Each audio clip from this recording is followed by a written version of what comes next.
बाद understanding the concepts, हमने concepts understand करने हैं। Relate the importance of biodiversity with natural ecosystem through the examples. अब ये जो है वो कह रहा है कि बायोडाइवर्सिटी की इम्पोर्टेंस बताएं। हमने टॉपिक नंबर 2 में पढ़ा था बायोडाइवर्सिटी की अहमियत क्या है, और उसके एग्जांपल्स भी पढ़े थे। उसमें ये है कि इंसान को फूड मिलता है, इंडस्ट्रियल जो हमारे पास इंडस्ट्री में जो भी हमारे काम होते हैं, जैसे रिजन्स, रबर, हमारे पास ऑयल हमें हो रहा है, गम्स मिल रही हैं, वो हमें मिल रहा है जो है बायोडाइवर्सिटी से। बायोडाइवर्सिटी से केमिस्ट्री ऑफ इकोसिस्टम मेंटेन रह रही है, इकोसिस्टम्स इटसेल्फ मेंटेन रह रहे हैं, सोइल जो है वो फर्टाइल रह रही है। तो ये आपने मज़ीद इस चीज़ को पढ़ लेना विद एग्जांपल्स के साथ ना। ये आपने यहाँ पे आ जाना है, इसको क्या कहते हैं, इम्पोर्टेंस कहाँ गई, ये रही इम्पोर्टेंस। मैं आपको एक दफ़ा बता भी देता हूँ। फूड प्रोवाइड कर रही है, ड्रग्स, दवाइयाँ वगैरह हमें मिल रही हैं, और भी बहुत सारे सोर्सेज हैं, ऑयल, रबर, एडहेसिव, गम्स, ये मैंने ऑप्शन पहले आपको पढ़ा दिया हुआ है। उसके बाद केमिस्ट्री मेंटेन रह रही है इन्वायरमेंट की, इकोसिस्टम इटसेल्फ मेंटेन रह रहा है, सोइल वगैरह मेंटेन रह रही है। तो ये इंपॉर्टेंस ऑफ बायोडाइवर्सिटी आपने रिलेट कर देनी है। नंबर 2 पे वो कहता है explain the AIIMS and principle of classification keeping in the view it's historical background. History से लेना है। कार्लस लिनियस ने हमें क्लासिफिकेशन का सिस्टम दिया था। उसके अलावा उसने 3 किंगडम सिस्टम दिए थे। ये उसने ना ये डब्बे में हमें बताया था, किधर गया वो डब्बा यार, ये रहा, ये वाला आप लिख दें, बेहतर है। ये आप लिख दें। थोड़ा हिस्ट्री के बारे में आपको पहले पता है, मुस्लिम साइंटिस्ट थे, ग्रीक साइंटिस्ट सबसे पहले। इब्न रुशद ने क्या किया, उस्मान जो अबू उस्मान उमर अल जाहिज ने क्या किया, डी एनीमिया की किसने ट्रांसलेशन की थी, ये सारी चीज़ें आपको पता हो, हिस्टोरिकल बैकग्राउंड पता हो क्लासिफिकेशन का। उसके बाद आपने क्लासिफिकेशन के एम्स क्या हैं, तो क्लासिफिकेशन के भाई सिंपली एम जो हैं उसने इधर बताए हैं। सबसे पहले क्लासिफिकेशन का एम यह है कि इतनी ज़्यादा स्पीशीज़, इतने ज़्यादा जानवर हैं, इतने ज़्यादा पौधे हैं हमारे इन्वायरमेंट में, और हमें उन चीज़ों का कुछ अंदाज़ा ही नहीं है कि वो कितने ज़्यादा हैं, और हमारे लिए इतने वो स्कैटर्ड हो चुके हैं कि हमारे लिए उनको पढ़ना भी जो है वो इतना मुश्किल हो चुका है।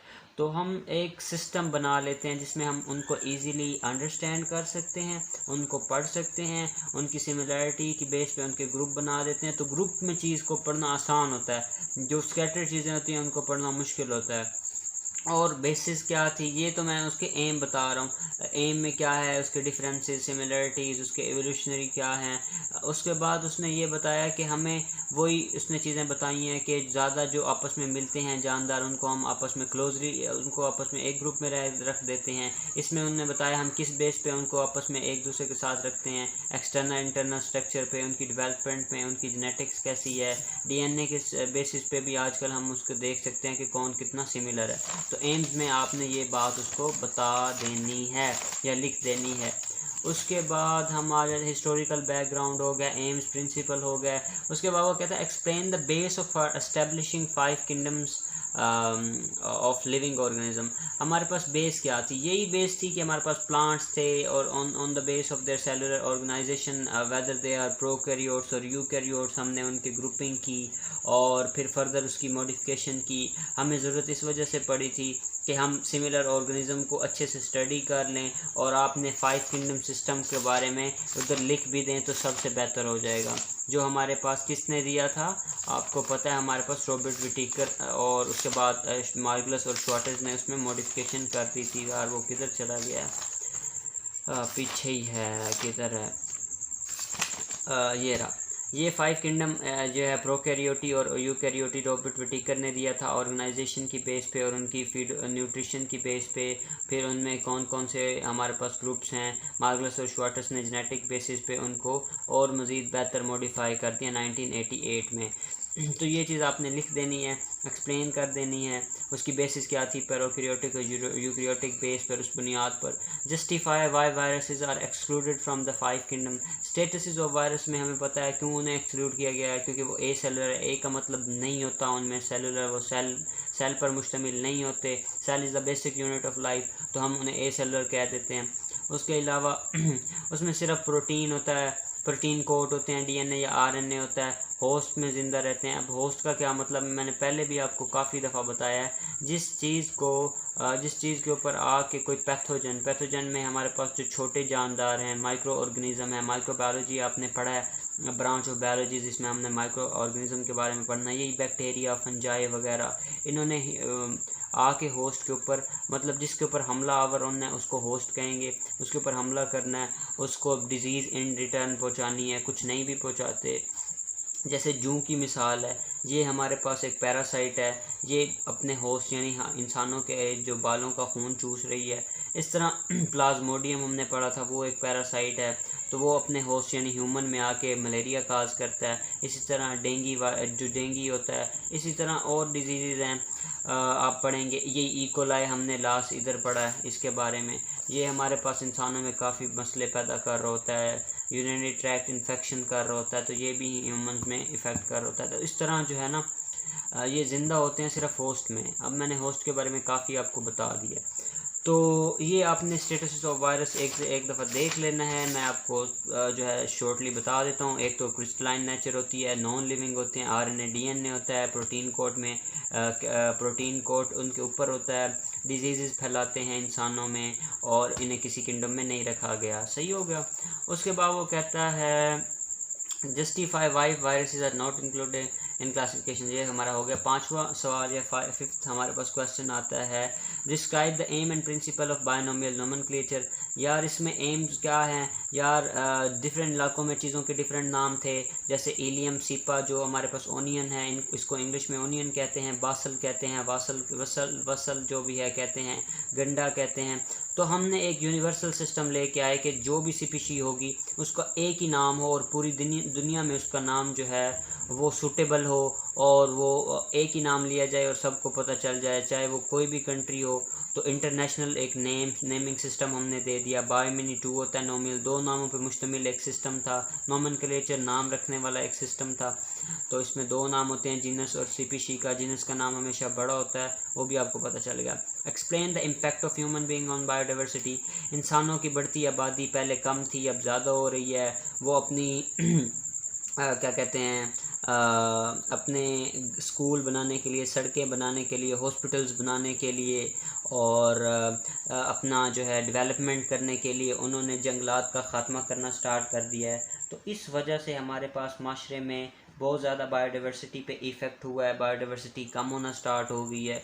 तो ये चीज़ें आपने उसके ऊपर बता देनी है। इम्पैक्ट टॉपिक की उसने बात बता दी है। ये देखें ना, 5 मिलियन थे, अभी 700 मिलियन है अकॉर्डिंग टू बुक। उसके बाद क्या क्या इम्पैक्ट हैं, हमने उनको ओवर हंटिंग की है, डिफॉरेस्टेशन, जंगलात काट दिए, हैबिटेट काट दिया, क्लाइमेट चेंजेस आ गए हैं, पोल्यूशन बढ़ गई है, स्पीशी एक्सटेंट होने लग गई हैं। इंट्रोडक्शन ऑफ जो एक स्पीशी, इंट्रोडक्शन का पहले भी मैंने आपको मतलब बताया था कि एक जो चीज़ है वो एक इन्वायरमेंट में रहती है। कोई चीज़ फॉर एग्जांपल कोई चीज़ पहाड़ों में रहती है, जैसे पहाड़ है ना, पहाड़ों में कोई गुलहरियाँ रहती हैं, तो हम उनको मैदान में छोड़ दें ला के पकड़ के, तो वो बेचारी मैदान में रह भी नहीं पाएंगी। तो इसको कहते हैं स्पीशी इंट्रोडक्शन। इस वजह से स्पीशी एक्सटिंक्ट हो रही हैं, इंडेंजर हो रही हैं, ये मसले आ जाते हैं। बस यही आपने इसको बता देना कि ये ह्यूमन इम्पैक्ट है। इंसानों ने बायोडाइवर्सिटी को ख़त्म करने की खुद से पूरी कोशिश की है, बट बायोलॉजिस्ट आर वर्किंग कि हम इन चीज़ों को बेहतर बना सकें ताकि इसमें हमारा ही फ़ायदा हो। Identify causes of deforestation and it's effect on biodiversity. Deforestation के काजेज़ क्या हैं और इफ़ेक्ट क्या हैं। काजेज़ मैंने आपको बताए थे, लकड़ी लेने के लिए, उसको फ्यूल के लिए, पेपर इंडस्ट्री में इस्तेमाल करते हैं और काफ़ी सारी चीज़ें, एग्रीकल्चर को एक्सपेंड करने के लिए हम फॉरेस्ट को काट देते हैं। तो इफ़ेक्ट क्या होते हैं, सोइल इरोजन हो जाती है, ट्रांसपायरेशन, रेन नहीं अच्छे से होती, एसिडिटी बढ़ जाती है, डैम्स की स्टोरेज कैपेसिटी कम हो जाती है। यहाँ पे हमने सारा पढ़ लिया हुआ है, देखा। इसमें वो कहता है वुड एग्रीकल्चर, अर्बन डेवलपमेंट, शहरों को मज़ीद अच्छा बनाने के लिए, जगह खाली करने के लिए, ये हमने क्या लिखना है, ये इसके काजेज़ हैं, ये वजूहात हैं ठीक है। अर्बन डेवलपमेंट उसमें सबसे बड़ा वजह है। फिर उससे क्या होता है, दरख्त हम काट देते हैं, वो ज़मीन को अपने आप में सपोर्ट नहीं करते। जब बारिशें आती हैं तो मिट्टी सारी चली जाती है, मिनरल वाश आउट हो जाते हैं, सोइल इरोजन हो जाती है, बारिशें अच्छे से नहीं होती। इस तरह जो है इफ़ेक्ट पड़ जाता है हमारी इकोसिस्टम और बायोडाइवर्सिटी पर जब हम जंगलात काटने चले जाते हैं या डिफरेस्टेशन को ज़्यादा कर देते हैं। Describe some of the programs running in Pakistan. हमारे पास HJP चल रहा है, WWP world wide fund Pakistan, FP sorry, और international union of conservation of nature and natural resources, ये बहुत काम कर रहे हैं। हमने नेशनल कंजर्वेशन स्ट्रेटजी पढ़ ली है, UN कन्वेंशन में कम्बैटिंग डिफरेस्टेशन जो सहरा बन रहे हैं, CCD इसको कहते हैं। HJP जो हमारा हिमालयन प्रोजेक्ट है खैबर पख्तूनख्वा में, उसके अलावा हमने सुलेमान बलोचिस्तान रेंज में चिलगूज़े के जो फॉरेस्ट हैं वो दुनिया के सबसे बड़े फॉरेस्ट हैं, उनको बचाने की कोशिश की है। उसके बाद नॉर्दर्न एरियाज़ में हमने बैन कर दिए हैं जो जानवर जो स्पीशीज़ ज़्यादा इंडेंजर हो गई हैं। उसके बाद हमने माइग्रेटिव जो बर्ड आते हैं उनको बैन किया और ये सक्सेसफुल रहा है। उसके बाद हमने चिल्टन मार्कोर जो हज़ारगंजी नेशनल पार्क के आसपास रहता है क्वेटा में, उसके बारे में हम काम कर रहे हैं। हमने जो बाहर से लोग फॉरेनर आके यहाँ पे हमारे बेयर्स को जो है गेम्स में हिस्सा देते हैं और वो उनको बेचारे वो डैमेज हो जाते हैं, कुछ मर जाते हैं, तो उनको भी हमने बैन कर दिया हुआ है। तो ये सारी हिकमत अमलियाँ हम या ट्रीटीज़ हम फॉलो अप कर रहे हैं ताकि हम ज़्यादा से ज़्यादा जो जानवर हैं उनको प्रोटेक्ट करें, इकोसिस्टम को प्रोटेक्ट करें। तो नेक्स्ट हम आ जाते हैं शॉर्ट क्वेश्चंस पर। What is difference between modes of nutrition of fungi and animal. Simply मैं आपको बता दूं, फंजाई अब्जॉर्ब कर रहा होता है, ये अपने केमिकल जो होते हैं डाइजेस्टिव केमिकल, जहाँ पे एक फंगस यहाँ पे उगा हुआ है ना, ये एक फंगस है यहाँ पे उगा हुआ है, इसने अपने केमिकल यहाँ पे खारिज करने हैं। ये हमेशा ऑर्गेनिक मैटर के ऊपर उगता है, ठीक है, और अपने डाइजेस्टिव एंजाइम खारिज करेगा। यहाँ पे जो केमिकल जो भी चीज़ पड़ी होगी उसके छोटे छोटे टुकड़े करके इसको डायरेक्टली अब्जॉर्ब कर लेगा। तो अपनी खुराक ये खुद नहीं बनाती फंजाई।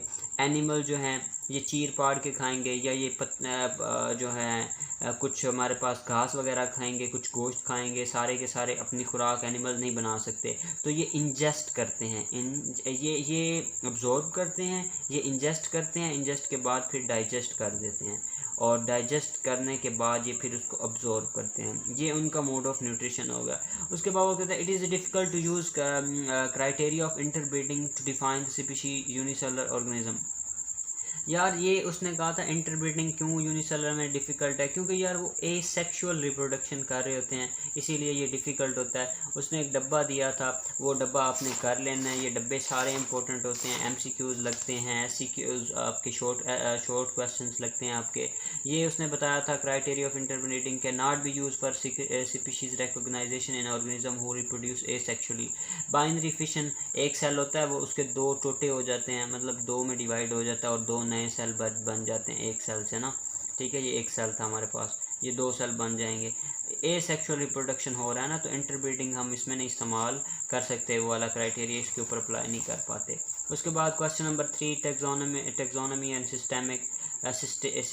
सिस्टेमेटिक्स, इसको क्या कहते हैं यार। ये सिंपल होता है, जब हम ओनली क्लासिफिकेशन करते हैं वो टेक्सोनमी में आ जाता है। जब हम क्लासिफिकेशन विद एवोल्यूशनरी हिस्ट्री भी करते हैं कि जानवर एक तो सिमिलर और डिसिमिलर कितने हैं, सेलुलर ऑर्गेनाइजेशन कैसी है, न्यूट्रिशन कैसी है, वो कैसे खाते पीते हैं। उसके अलावा हमने देखना है कि वो कब पैदा हुए, जब वो पैदा हुए, जब वो इस दुनिया में आए, उसके बाद उनके अंदर क्या चेंजेस आए हैं। तो ये हम सिस्टेमेटिक्स में इसको पढ़ लेते हैं। उसके बाद कहता है differentiate between extinct and endangered species को आपको पता है जो बिल्कुल ही मर जाएं सारे के सारे मेंबर किसी स्पीशीज़ को, वो एक्सटिंक्ट हो जाती है। जो अभी कुछ बचे हों तो तब उसको हम इंडेंजर कहते हैं। What are the contribution of Whittaker, 5 kingdom system दिया उसने, प्रोकैरियोटी यूकैरियोटी टर्म दी, इतनी बार बताया है। उसके बाद उसने क्या बेसिस पे दी थी, ये प्रोकैरियोट यूकैरियोट। 5 किंगडम कौन से दिए थे, मोनरा, प्रोटिस्टा, एनिमेलिया, फंजाई और प्लांटी। और उसके बाद मार्गलस और श्वार्ट्ज ने उसको जेनेटिकली मॉडिफाई कर दिया 1988 में मेरे ख्याल में। बाकी आपने इसको भी एक रीड दे लेनी है आपको। जब आपने अगर चैप्टर कंप्लीट मेरे लेक्चर ले लिए हैं तो आपको रीड भी देने की ज़रूरत नहीं है। मैं आपको ये बता रहा हूँ कि ये टॉपिक हैं कहाँ पे। आप ये वाले टॉपिक्स कर लेते हैं तो आपको MCQs और पेपर में यही क्वेश्चन आते हैं, इसको चेंज कर देता है स्टेटमेंट को और कुछ भी नहीं होता। उसके बाद द टर्म्स टू नाउ में कहता है ए सेलर किसको कहते हैं, आपको पता है जिस जो सेल पे कंसिस्ट ना करे नॉन लिविंग चीज़ को ए सेलर कहते हैं। इसके एग्जांपल में वायरस है हमारे पास। उसके बाद एनिमेलिया, आपको पता है किंगडम एनिमेलिया में एनिमल हैं, ये क्या होते हैं, मल्टी सेलर होते हैं, यूकैरियोटिक होते हैं, इनके अंदर वेल डिफाइंड न्यूक्लियस होता है, हेट्रोट्रोफ्स होते हैं। तो इन चीज़ों के बेस पे हमने किंगडम एनिमेलिया को बनाया है। बायनोमियल नोमेनक्लेचर एक सिस्टम है जिसमें हम स्पीशीज को 2 नेम देते हैं, किसी भी जानदार को 2 नाम देते हैं या स्पीशीज को, एक उसका जेनरिक नेम होता है और एक उसका स्पीशीज वाला नेम होता है, तो उसको बायनोमियल नोमेनक्लेचर कहते हैं। जैसे होमो सैपियन की आप एग्जांपल दे सकते हैं। बायोडाइवर्सिटी क्या है, बायोडाइवर्सिटी बायो मीनी लाइफ, डाइवर्सिटी में वैरायटी आ जाता है कि ज़िंदगी की मुख्तलिफ़ चीज़ें हैं इंसान की शक्ल में, और जानवर और कितने हैं, पौधे कितनी किस्म के हैं, तो ये बायोडाइवर्सिटी है हमारे पास। मुख्तलिफ़ पौधे मुख्तलिफ़ जगह पे हैं। क्लास क्या है, क्लास हमारे पास एक ग्रुपिंग जो हम करते हैं, क्लासिफिकेशन करते हैं, उसका एक पार्ट है, ठीक है। और ये वाला आपने कर लेना है, किंगडम होता है, फाइलम होता है, ठीक है। उसके बाद हमारे पास यार ये आप ना ये जो चीज़ है ना, इसको निमोनिक के तौर पे भी कर सकते हैं। आप कोई भी निमोनिक बनाएं उससे आपको याद रहेगा। के से किंग कर लें, उसके बाद पी से प्लेज, किंग प्लेज क्रिकेट, आगे आप कर लें ऑन फ्राइडे, ये आप कितना आसानी से हो गया। King pledge cricket on Friday, बादशाह हमेशा जुम्मे को क्रिकेट खेलता है। के से आप कहते हैं किंगडम, पी से फाइलम, सी से क्रिकेट, ओ से ऑर्डर और एफ से फैमिली, और जीनस स्पीशीज़ तो आपको पता ही है। तो आप ऐसे निमोनिक्स ऐसे चीज़ें बना के भी चीज़ों को याद कर सकते हैं। तो जो क्लास होती है वो रिलेटेड टू ऑर्डर होती है, ऑर्डर से छोटा फैमिली होता है, फिर जीनस, फिर स्पीशी। आप ऐसे चीज़ों को रिलेट करके पढ़ें। उसके बाद हमारे पास क्लासिफिकेशन क्या आ जाता है, द ग्रुपिंग सिस्टम, हमारे पास जो भी ग्रुपिंग सिस्टम है वो क्लासिफिकेशन है। उसके बाद कंजर्वेशन, किसी चीज़ को प्रोटेक्ट करना, कंजर्वेशन आता है। जंगलात का खात्मा, डिफरेस्टेशन, कटिंग ऑफ फॉरेस्ट और removing of forest for unnecessary needs आप कह सकते हैं, या for the sake of agriculture and urban development और वटेवर। अच्छा, इंडेंजर स्पीशीज, जो जानवर थ्रेटन हो जाएं। फैमिली आपको फिर से वही आ गया, class family. King play cricket on Friday, order के बाद फैमिली आएगा। फोना किसको कहते हैं आपको पता है, एक प्लांट है। फाना मेरे ख्याल में प्लांट्स को कहते हैं, और फ्लोरा जो है वो अपने पास फ्लोरा जो है प्लांट्स को कहते हैं, और फाना एनिमल्स को कहते हैं। ये आपने भूलना नहीं है, फ्लोरा आप एनिमल्स को कहेंगे, नहीं यार, फ्लोरा प्लांट्स को कहेंगे, फ्लोरा प्लांट्स को कहेंगे और एनिमल्स को फाना कहेंगे। उसके बाद फंजाई आ जाता है। फंजाई अब्जॉर्प्टिव हेटरोट्रॉफ है, इनका अपना जीनस क्या होता है, जेनरिक नेम होता है। मोनरा जो बैक्टीरियल किंगडम है, उसमें कौन से ऑर्गेनिज्म होते हैं, ये आप रट्टा मार लें अब यार। प्रोकैरियोट्स होते हैं जिनके पास न्यूक्लियस नहीं होता, 2 टाइप के होते हैं, बैक्टीरिया और साइनोबैक्टीरिया।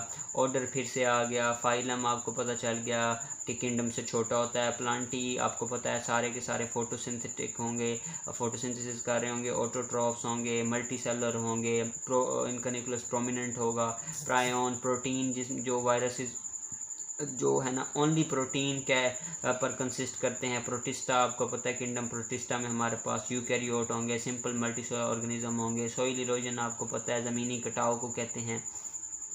जब हम डिफरेस्टेशन करते हैं तो ज़मीन पे कोई भी दरख्त नहीं बचता, तो बारिश आती है तो सारी मिट्टी साथ लेके दरियाओं में चली जाती है। दरियाओं में ऐसे मिट्टी कीचड़ पैदा हो जाती है, और इससे हमारे जो अच्छी चीज़ें होते हैं, जो मिनरल वगैरह होते हैं, जो पौधों को उगने के लिए ज़रूरत होती है, वो भी दरिया में बह जाते हैं। तो इस तरह सोइल इरोजन का आपने लिख देना है।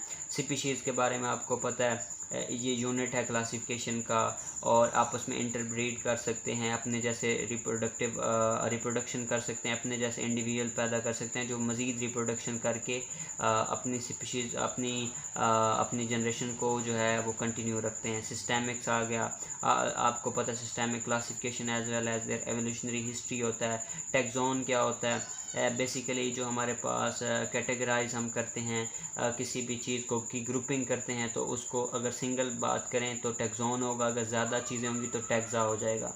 टेक्सोनोमिक हायरार्की भी इसी को कहते हैं, द प्रोसेस जिसमें हम कैटेगराइज कर रहे होते हैं वायरोइड्स क्या होते हैं, जो चीज़ें जिनके जो डीएनए पे वायरस कंसिस्ट कर रहे होते हैं वो वायरोइड्स होते हैं, ये प्लांट में इन्फेक्शियस डिजीज़ काज कर रहे होते हैं।